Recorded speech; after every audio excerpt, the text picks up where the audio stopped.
a coup that could also set up a fall guy, a patsy, to take the blame, as being the lone crazed communist pro-Castro gunman. A coup that must have had anti-Kennedy mafia players who wanted Robert Kennedy off their backs, who then set in one of their players, Ruby, to take out Oswald so that their patsy or fall guy wouldn't go to trial.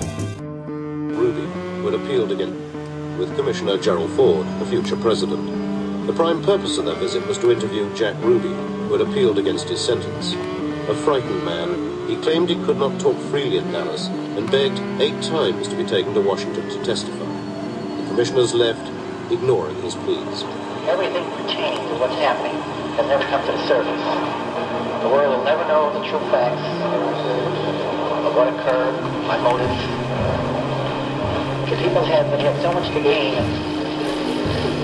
and had such a material motive for putting me in a position I'm in.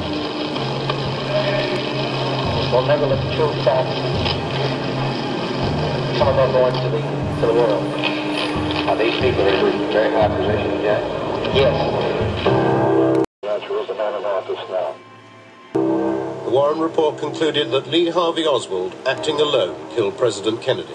A trial which wouldn't have been able to escape ruled news coverage, where eyewitnesses would have to be called in and where many of these witnesses would then have testified of seeing and hearing multiple shots, some real close together in sequence, and shots coming from different directions. A trial which would have had police officers who would have testified of their findings and investigations that pointed to a coup or a conspiracy. A trial which it would have called doctors whose witness testimonies would include a large exit wound in JFK's head, and other expert witnesses contrasting what was seen in Parkland Hospital as compared to the other places where JFK's body is alleged been taken to, where the body was changed. A trial which would have suggested to the masses that a cover-up was done after the coup to suppress film footage, evidence, and the manufacturing of evidence, thus exposed. A trial which would have made it possible for both sides to be heard, where witnesses are cross-examined, faulty evidences exposed, or good, strong evidences supported. Thus, in knowing this, a conspiracy to cover up the coup had to include taking out Oswald. So there wouldn't be a trial where these things would come out, although years later they did a mock trial of it. If the bullet was coming on a downward path as it entered the presidential limousine, as you say it was, is that correct? Yes. All right. And it missed Governor Connolly. Is that correct? Yes. Why didn't it hit the driver of the car or do any damage to the car, Doctor? A couple of things. The straight line in that open limousine could have taken it out over the left side of the car. No. And as the line shows, it would have and could have indeed missed the driver. Secondly, wait, it's coming on a downward path, Ciro. Doctor, I'm sorry. It's coming on a downward path into the presidential limousine, goes through the president's body, misses Governor Connolly, and magically also misses the driver and doesn't do any damage to the presidential limousine. Wait just a moment. I did not say that that bullet missed all of these people completely or that it missed the car. Well, whom did you know that there were fragments found in the car, Mr. Bugliosi. You said the bullet passed on a straight line through the president's body. Absolutely. Passed through soft tissue. That's right. So that bullet came out pristine. That's right. The bullet fragments found in the front seat of this car, Doctor, were bullet fragments, very, very damaged, very, very small. What happened to that pristine bullet when it came through President Kennedy's body? What happened to the third bullet under the Warren Commission theory, Mr. Bugliosi? Where is it? You're asking me to be responsible for the bullets in this case? I want to know what happened to your bullet, I'm asking you what happened to the third bullet of the Warren Commission report. Yeah, you don't want to answer my question. Doctor? No, please. I don't have. Yeah. I can't tell you where all the bullets are. Doctor, I didn't conduct the investigation. Well, Doctor, by definition, it seems to me that you are saying that if the other 8 pathologists disagreed with you, and they did, is that correct? Yes. Okay. Seems to me, Doctor, that by necessary implication, they are either hopelessly and utterly incompetent or they deliberately suppress the truth from the American public. Is that correct? There is a third alternative, which would be a hybrid to some extent of the deliberate suppression, sir, to some extent a subconscious desire not to injure or aggrieve the government, from whom they look for various research grants and appointments and lectureships at the Armed Forces Institute of Pathology and a variety of other. Who are some of these other doctors? Aren't they doctors of good reputation and standing in the medical community? You bring them here, sir, and present them to the consequence of having been covered over.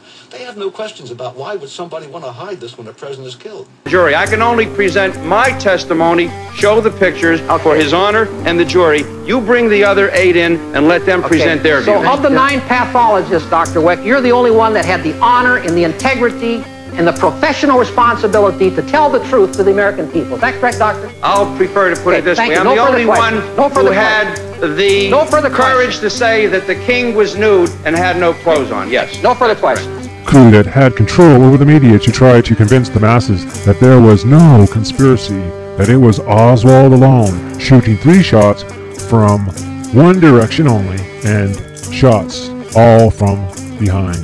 A coup that had New World Money Order, World Bankster, CFR Chase, Manhattan Bankster, Warren Commissioner, and player CFR John J.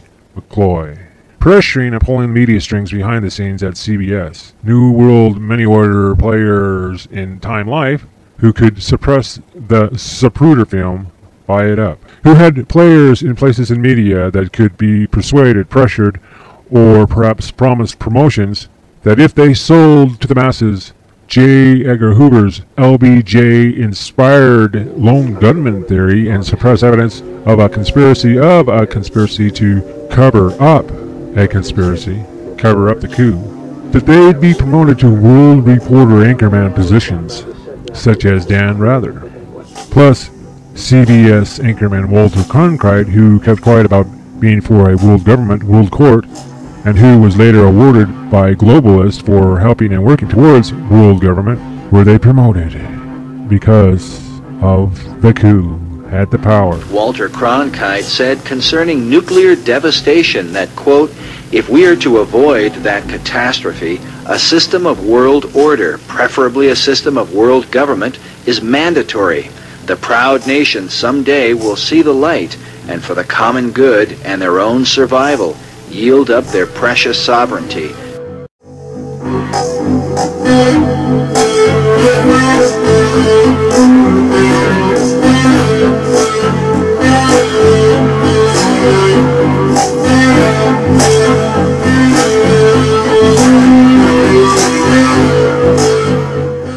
A coup that had the power to put together a commission that promoted and sold to the masses that there was no conspiracy because you have your man, and that man was Lee Harvey Oswald.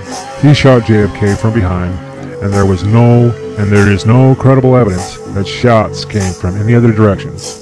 This is what this coup was selling, and the Warren Commission, a coup that then had the power to promote its players into powerful positions, and reverse the orders and undo the damage that JFK and Robert Kennedy had done against different ones who felt threatened, or who stood to lose billions of dollars, or who would go to jail, such as LBJ, if the Kennedys were allowed to continue in power for not only 1 term, but possibly 2.